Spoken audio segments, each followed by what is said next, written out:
Chers auditeurs, dans ce nouvel épisode, nous allons parler du management de transition en PME, un levier souvent sous-estimé lors des phases critiques de croissance ou de cession.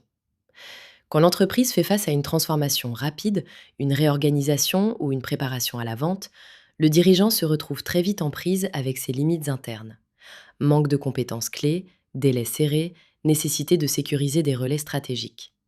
C'est précisément dans ce type de situation que le management de transition, avec ses équipes multi-experts, finances, ressources humaines, systèmes d'information ou opérations, prend tout son sens. Mais attention, le recours au management de transition ne se limite pas à faire à la place. La vraie valeur provient de l'organisation, de la transmission et de la formalisation. Vous devez exiger un cadrage clair. Quels sont les objectifs, les fonctions ciblées et surtout, quels livrables souhaitez-vous voir transmis à l'issue de la mission? L'intégration des profils de transition doit être soignée. Leur pouvoir, leur mission et la temporalité doivent être clarifiés dès le départ pour éviter le positionnement flou ou le rejet silencieux par les équipes internes. Côté pilotage, il faut structurer l'action.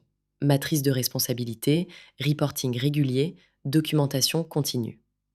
La clé, que la valeur produite ne s'évapore pas à la fin de la prestation, d'où l'importance de formaliser les process, de prévoir un plan de passation et de partager un bilan d'impact avec les principales parties prenantes. Dans l'urgence, il ne faut pas sacrifier la profondeur.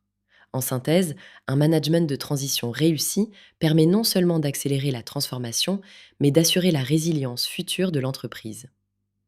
Pour approfondir ces points, découvrez notre guide complet sur le blog Scale to Sell ou contactez-nous pour un accompagnement personnalisé.